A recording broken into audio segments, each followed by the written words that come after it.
The thing that really struck me was remembering Xander, the character.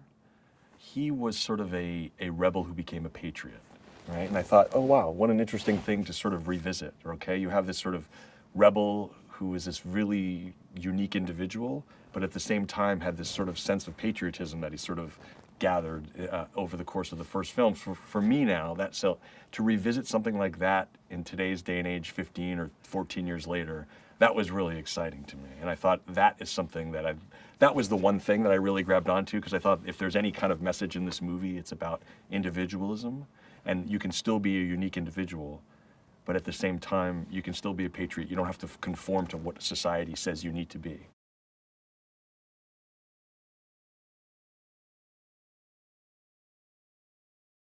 We want to have fun. Xander, I want everyone to grab onto Xander and take this ride and have fun. If we're going to have a little bit of a message and there's something to say, great. Let's kind of put that into the DNA of the story and grab onto it. But we had sessions where Jeff Kirschenbaum, Scott and I, and we'd bring Vin in after we kind of hammered through a bunch of stuff, would literally just lock ourselves in for about 5 hours a day. We did that for like 3 straight weeks until we kind of hammered out the story and kind of got it intact. And I would come in with some of the action sequences, like I had seen this jungle gym skiing, and so kind of built together the storyline. And actually, the most fun was knowing that we were going to bring all these other great individuals in. We actually wrote for like, okay, we're going to get Ruby Rose, and we're going to get Deepika, and we're going to get Donnie Yen. Like, so we kind of wrote the characters for them. So it was really fun to see that all come to fruition based on these like 5-hour lock-in sessions we'd have in Jeff Kirschenbaum's office.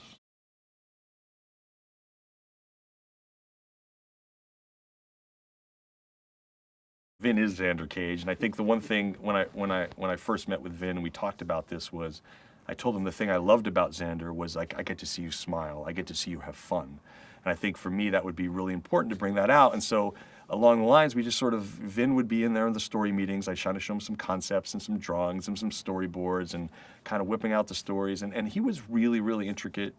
He was really interested. Vin was really interested in really sort of telling about where Xander was, why he was hiding out, how that all sort of, where he's been over all the course of these years. Where I was more interested in saying, like, it's great for you to know that as an actor, but I think to reintroduce Xander to a new audience, we should have just enough in there so the people that are true fans of the Xander Cage, you know, the franchise, can understand where you've been. But the new audience members can come to this and see this as a completely new thing. So he was really good as a partner in saying, like, this is what people remember, this is what people love, this is what we did in the first movie.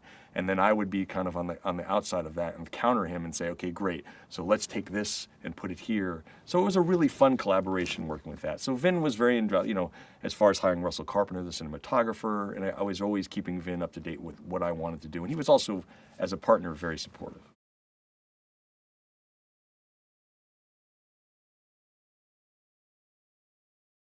Donnie was this sort of really poised, you know, I guess you can call it wushu martial arts, but like he's a combination of all these different things. But for me, he's such a fine actor.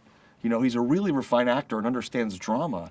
So you got this great blessing, and I don't think I've ever seen anyone so uniquely fast as Donnie in his fights, and the way that his combinations and his kicks and all that aspect. So I thought if you take this dynamic personality, and also Donnie has a real sort of serious center. You know, he really is really grounded, very serious. He can have a lot of fun, but he's more of the serious thing. And so thinking he's going to be a foe of Xander at first, I thought what a great sort of maybe initial adversarial relationship these two can have. And sort of as far as the audience experience goes, you think these two are going to actually head off and face off. And they do in a way, but as it evolves, you realize that they're going to be on the same team.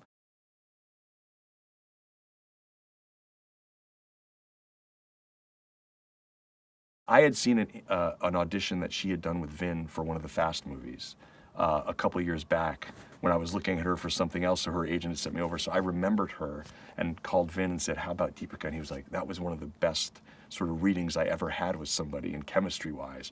So we reached out to her, and which is done. Anyway, she's just so, I can't even describe her because she's just so like incredibly graceful, really strong, has a great dramatic flair, and the training that she put herself through for the physicality of what Serena Unger, you know, required was really, really interesting to me because she's such a huge star in India, and to make this commitment to us was exciting.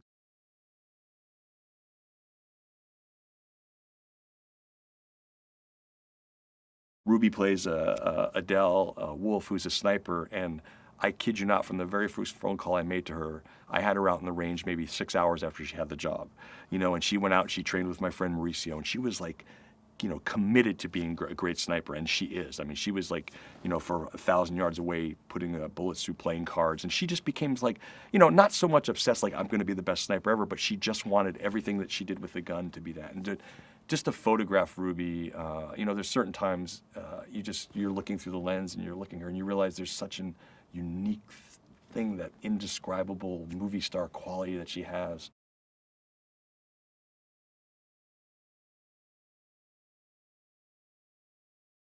When I was casting the movie and I saw that Nina was coming in, I thought, oh, well, she's reading for Serena, right? And they're like, oh, no, she wants to read for Becky. And, my initial instinct was, well, that would be really interesting. And when she came in, I realized, because I had never met Nina before, her personality is like, she's got a great comedic timing and she's a lot of fun, and she has this like life energy that sort of like emits throughout the room, and you can see it in her friends and everyone that she is. And so to bring that into Becky and to sort of take sort of our cue, take Becky, who is our cue, and sort of see all this technology and have her be the one that kind of gives everyone what they do, but also being sort of dynamic and sexy and a little bit dangerous, and someone who wants to maybe go out in the field but hasn't, to use all that energy, and Nina captured that so well. Obviously, to make a long story short, when I saw her in the casting, it sort of opened up my idea of who Becky could be, and Nina was just like, to me, I can't imagine having anyone else play Becky but her.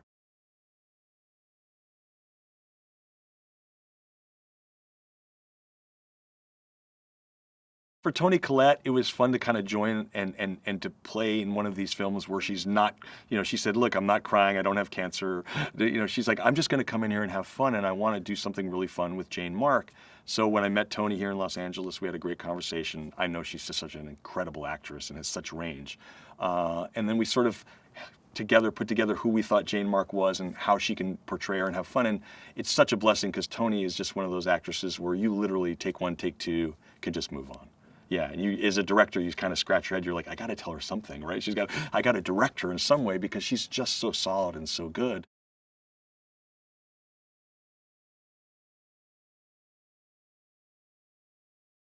When you prepare well and you sort of figure out where you want to go in the world in your story, and you can take a place like the Dominican Republic and you can make it look like the Philippines, and you can do certain things and sort of make it like, we have a shot of one of our C-17s which is flying over the Nile in Egypt. You know what I mean? And so it says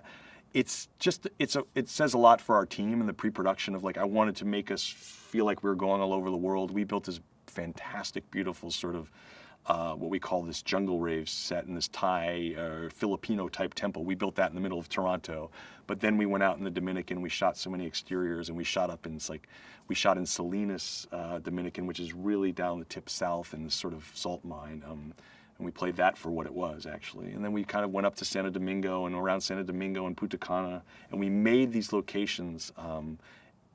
We made these locations work for us, and made us feel like we were going all over the world. And one of my favorite locations is where we did a longboard sequence, which was in the hills of Navarrete, where real longboarders go and take that ride down that long hill in Navarrete. And that was a real fun experience, because just bringing our crew and cameras and seeing a helicopter land up there, it was like the first time some of these great villagers had seen that. And I fell so in love with that community that when you see the sequence in the movie, half the community is in the movie as he's longboarding down that hill. I'm like, you're in the movie, you're in the movie, you're in the movie. And it was great. So that communal feel that Xander had in the story was also the communal feel that we had as a crew visiting.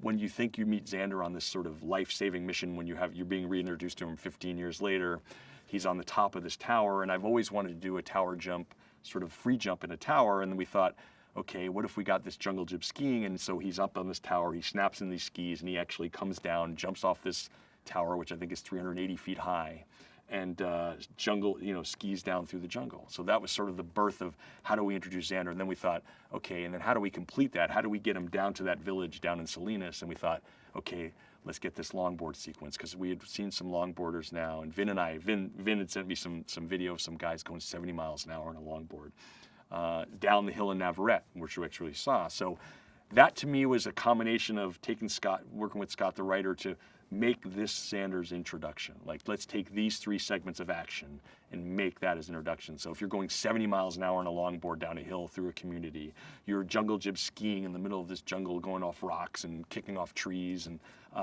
what better way to introduce a character? And again, it's action that you're slightly familiar with as an audience member. You're familiar with the action, but you're not familiar with the settings that these actions are taking place in.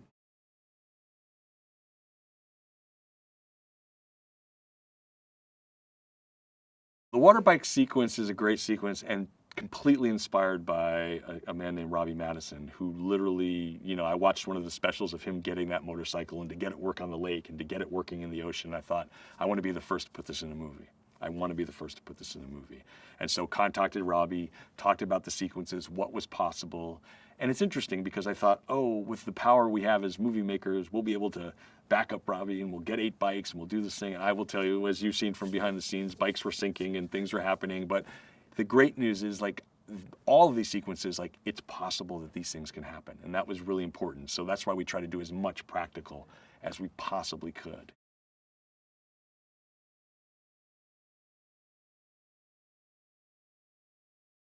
It really celebrates the individual. And it celebrates if you are true to who you are. And that's the most important thing in your life, whether you're an extreme sports athlete who jumps off towers and gives free cable to all the people in the poor village, or whether you're struggling with whatever gender you might think you are, don't even know what you are. Like, everyone in this film is an individual that is unique and blessed and loved and embraced. And I think in today's society, if you see that in a film, it's kind of where we all need to go. And I think that's what the zeitgeist of this movie was for me. It's like the celebration of the individual, and collectively, which is sort of a contrast of term, collectively, if we bring all these individuals together, we are so powerful. And that's, to me, what this XXX team is. It's the Donnie Yens, it's the Vin Diesels, it's the Ruby Rose, it's the Deepika Padukones, it's Michael Bisping, it's Tony Jaa, it's Chris Wu, it's everybody, it's Toni Collette. It's like, you can't, I'm probably left somebody out, but it's that combination of those unique individuals that collectively make this incredibly powerful thing. And I think that, to me, is the zeitgeist of what XXX is. Hey, for all you movie extras fans, did you know that Avatar from 2009, James Cameron teamed up with Sony to pioneer a specially designed camera system called the Holy Grail, which used lightweight dual lens and high definition digital imaging to create really advanced 3D images. Now, each frame of the CGI scenes, 1/24th of a second, took an average of 47 hours to render. Now, keep up to date with all the latest releases by subscribing to our channel and checking the notification bell. See you next time.